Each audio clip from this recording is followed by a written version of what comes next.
నమస్తే, welcome to యూఐటీవీ. నిన్న OU arts college దగ్గర జరిగినటువంటి మీటింగ్, దానికి సంబంధించి ముఖ్యమంత్రి అతిథిగా రావడం జరిగింది. సో ఓయూలో ఈ మీటింగ్కి సంబంధించి చాలా పెద్ద రచ్చ జరిగింది. ఎందుకంటే ఈ ప్రభుత్వం అధికారంలోకి రావడానికి నిరుద్యోగులు ఎంతైతే శ్రమించారో వాళ్ళందరికీ కూడా ఈరోజు ప్రభుత్వం హ్యాండ్ ఇచ్చినట్టుగా కూడా వాళ్ళు అభివర్ణిస్తూ నిన్న ముఖ్యమంత్రిని, అదేవిధంగా ఎమ్మెల్సీలని, ప్రముఖ నాయకులందరూ కూడా ఓయూలో అడ్డుకునే కార్యక్రమం చేశారు. ముందస్తుగానే ఇంటెలిజెన్స్ వర్గాల ద్వారా వాళ్ళందరినీ కూడా ముందస్తుగానే వాళ్ళందరినీ అరెస్ట్ చేయడం జరిగింది. సో అయినా కూడా చాలామంది వాళ్ళ యొక్క నిరసన అయితే వ్యక్తం చేయడం జరిగింది.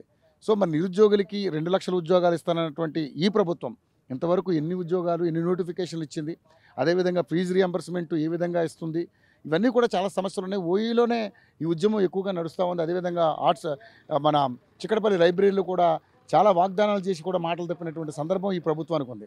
సో మనతో పాటు అందరూ నిరుద్యోగులంతా ఇక్కడే ఉన్నారు, వాళ్ళతో మాట్లాడదాం. మరి వాళ్ళ యొక్క బాధని, వాళ్ళ యొక్క డిమాండ్స్ని కూడా ఇప్పుడు వాళ్ళని అడిగి తెలుసుకునే ప్రయత్నం చేద్దాం. అందరికీ నమస్కారం. రైట్, ఏంటి అసలు అంటే ఇప్పుడు ఉన్నటువంటి పరిస్థితులు మనం చూస్తున్నాం. ఈ ప్రభుత్వం దాదాపుగా మీరు ఉద్యమం చేస్తే, మీరు బస్సు యాత్రలు చేస్తే, మీరు పాదయాత్రలు చేసి వస్తే మీకు ఈ ప్రభుత్వం వాళ్ళు అధిక గద్దెనెక్కి ఈరోజు మిమ్మల్ని విస్మరించే పరిస్థితి కనపడతా ఉంది. ఏంటి మీరు ఫైనల్గా డిమాండ్ ఏం చెప్పాలనుకుంటున్నారు? ఎందుకంటే గతంలో ఉన్న ప్రభుత్వాన్ని గద్దె దింపి ఈ రాష్ట్ర ప్రభుత్వాన్ని కట్టబెడితే, ఎందుకంటే 3 సంవత్సరాలుగా మా నిరుద్యోగులతో, ఈ తెలంగాణ ప్రజలతో కాలక్షేపం చేస్తూనే వస్తుంది. కానీ ఇప్పుడు కాలక్షేపం చేస్తా అంటే ఇప్పుడు ఊరుకోం. ఎందుకంటే ఇప్పుడే ఉస్మానియా యూనివర్సిటీలో ఉద్యమం అన్నటువంటి ఉరుతలూగిస్తుంది. తెలంగాణ ఉద్యమం ఏ విధంగా ఉంటుందో మేము ఉద్యమం చేస్తే ఈ రాష్ట్ర ప్రభుత్వం యొక్క పునాదులు కదులుతాయి. ఎందుకంటే ఈ రాష్ట్ర ప్రభుత్వం అయినటువంటి కాంగ్రెస్ ప్రభుత్వానికి నామరూపాలు లేకుండా చేయడానికి కోసం మా తెలంగాణ యొక్క ఉస్మానియా విద్యార్థులు ఉద్యమం చేస్తే ఏ విధంగా ఉంటుందో రాష్ట్ర ప్రభుత్వం స్వయాన ఈ రేవంత్ రెడ్డి గారిని పరిగెత్తించిన చరిత్ర మా ఉస్మానియా విద్యార్థుల చరిత్ర. ఎందుకంటే మమ్మల్ని చూస్తేనే, నిరుద్యోగుల్ని, విద్యార్థులను చూస్తేనే ఈ రాష్ట్ర ప్రభుత్వంలో ఉన్న ముఖ్యమంత్రి భయపడి కారు తీసుకొని పరిగెడుతున్నాడంటే మా యొక్క దమ్మేందో, ధైర్యం ఏందో ఈ రాష్ట్ర ప్రభుత్వానికి తెలిసింది. ఎందుకంటే ఇప్పటిదాకున్నాం. ఎందుకంటే మీరు వచ్చి పోవడానికి ఇది అత్తరిల్లు కాదు. ఎందుకంటే ఇది ఉద్యమం ఇది ఉద్యమాల గడ్డ ఉస్మానియా యూనివర్సిటీ. ఇక్కడ ఎవరిని కదిలిపించినా అన్యాయం జరిగిన వాళ్ళ తోలు తీస్తాం. ఎందుకంటే మమ్మల్ని మోసం చేసిన ఈ కాంగ్రెస్ ప్రభుత్వం బట్టలు తీసి ఈ రోడ్డు మీద నిలబెడతాం. అది సీఎం అయినా, ముఖ్యమంత్రి అయినా, ప్రధానమంత్రి అయినా, ఎవరైనా పర్లేదు. ఎందుకంటే మా అంతరాత్మ, మా గౌరవం ఉన్నంత రోజులే ఈ రాష్ట్ర ప్రభుత్వానికి విలువ. ఎప్పుడైతే మా ఆత్మ బలిదానాలతోటి, మా గౌరవంతో ఈ రాష్ట్ర ప్రభుత్వం ఎప్పుడైతే ఆటలాడుకోవడం మొదలెట్టిందో అప్పుడే రాష్ట్ర ప్రభుత్వానికి అసలు ఉద్యమం ఏ విధంగా ఉంటుంది, మా ఉద్యమాలు చేస్తే ఈ రాష్ట్ర ప్రభుత్వానికి ఏ విధంగా చుక్కలు చూపిస్తామన్నటువంటి బరాబర్ చూపిస్తాం. ఎందుకంటే ముఖ్యమంత్రి సీటు ఎక్కినట్టు కాదు రేవంత్ రెడ్డి గారు, అత్తారింటికి వచ్చినట్టు కాదు ఉస్మానియా యూనివర్సిటీకి రావడం.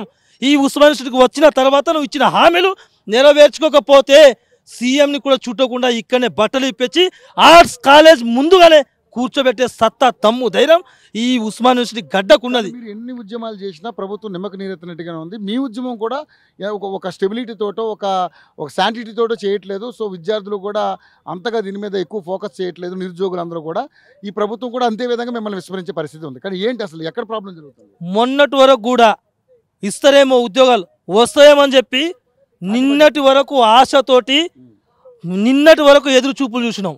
ఎందుకంటే కొత్త పిల్లగానికి ఏముంటుంది, రేపో మాపో పెళ్ళి అవుతుందిలే అన్నట్టు కొత్తగా ఆశ చూసినాం.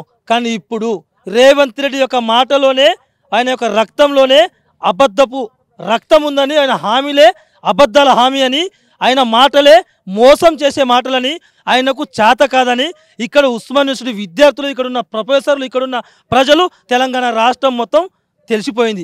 ఎందుకంటే మీరు ఎంత డ్రామాలు చేసినా, ఇప్పుడు ఎంత నాటకాలు చేసినా మిమ్మల్ని నమ్మే పరిస్థితి లేదు. మేము నమ్మము. కాబట్టి మేము ఏ విధంగా అయితే బస్సు యాత్రలు చేసినామో, మేము ఏ విధంగా అయితే ఉద్యమాలు చేసినామో, మేము ఏ విధంగా అయితే మిమ్మల్ని ఈ కూర్చుని మేము ఏ విధంగా అయితే అప్పచెప్పినామో అదే కూర్చికి మిమ్మల్ని ఖాళీ చేసే విధంగా ప్రణాళిక చేస్తున్నాం. ఎందుకంటే మొన్నటిదాకా ఉస్మానియా యూనివర్సిటీ కూడా మేము మాటలు చెప్తాం, మేము హామీలు ఇస్తాం, వీళ్ళని కూడా ఏదో రకంగా చెప్పి మాయ మాటలు చెప్పి తప్పించుకుంటామని మీరు భ్రమలో ఉన్నారు. కాబట్టి మీరు కిందికి దిగిన తర్వాతనే మీ మాటల్ని భ్రమలని మీ మాటలని మీ మాయ మాటల్ని తిప్పికొట్టినాం. అది మా చరిత్ర. ఎందుకంటే మీ చరిత్ర ఈ తెలంగాణ రాష్ట్రం తెలుసు, కానీ మేము నమ్మినాం.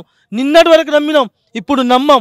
ఎందుకు నమ్మమంటే నువ్వు ఇచ్చిన మాటలు, నువ్వు ఇచ్చిన చిలక మాటలు, నువ్వు పలికిన ప్రతి ఒక్క మాట కూడా మోసపూరితమైన మాట. కాబట్టి ఇప్పటి వరకు ఇక్కడ నుంచి అసలైన ఉద్యమం ఈ ఉస్మానియా యూనివర్సిటీ నుంచే మొదలెడతాం. ఈ ఉస్మానియా యూనివర్సిటీ నీ యొక్క పీఠాన్ని, నీ యొక్క రాష్ట్ర ప్రభుత్వాన్ని కూర్చోడానికి కోసం ఇక్కడున్న ఉస్మానియా యూనివర్సిటీ విద్యార్థులు ప్రతి ఒక్కరూ చైతన్యం చేసి నేను ఇంట్లో కూర్చోబెడతాం. ఏదైతే అది అవుతుంది. మా అయితే ఏం చేస్తారు, కేసులు పెట్టుకుంటారేమో. మొన్నటిదాకా రేవంత్ రెడ్డి పైన మాకు గౌరవం ఉండే, రేవంత్ రెడ్డి పైన మాకు నిజమైన అమితమైన ప్రేమ ఉండే. ఇప్పుడు ప్రేమ లేదు, పోరాటం చేస్తాం, ఖచ్చితంగా గద్దె దింపిస్తాం. ఏం చేస్తారా, మా అయితే కేసులు పెడతారా, మా అయితే జైలుకు పంపిస్తారా? జైలుకు పోవడానికి సిద్ధంగా ఉన్నాం. ఈ రాష్ట్ర ప్రభుత్వం కోసం జైలుకు పోవడానికన్నా, ఈ ప్రజల కోసం, నిరుద్యోగుల కోసం జైలుకు పోవడానికైనా ఇంకా 50 సార్లు కాదు 100 సార్ల కన్నా మేము జైలు మెట్లు ఎక్కడానికి కోసం సిద్ధంగా ఉన్నాం. రేవంత్ రెడ్డి మీకు దమ్ము ధైర్యం ఉంటే మా నిరుద్యోగులకు, విద్యార్థులకు జైలుకు పంపు, లేదంటే ముఖ్యమంత్రి పదవి నుంచి రాజీనామా చేయి, బయటకు తేల్చుకుందాం. నీకు నువ్వు ఎట్లాగో ఉద్యోగాలు ఇవ్వరని మాకు అర్థమైపోయింది. నీ మాటలోనే తెలిసిపోతుందన్న. ఈయన మాటలో ఏ ఒక్క మాట కూడా నిజాయితీ లేదు. ఈయన మాటలో ప్రతి ఒక్క మాట కూడా ఈయన అబద్ధపు మాటలు. ఈయన ప్రతి ఒక్క మాట కూడా మోసపూరితమైన మాటలు. 2 సంవత్సరాలు ఇంకా 3 సంవత్సరాలు ఉంది, మేము చేస్తామని చెప్తా ఉన్నారు. మరి దాని మీద మీకు ఎందుకు నమ్మకం లేకుండా పోయింది? ఎప్పుడు చేస్తారు? ఇప్పటికీ 3 సంవత్సరాలు, దాదాపు 3 సంవత్సరాలు అయిపోతుంది.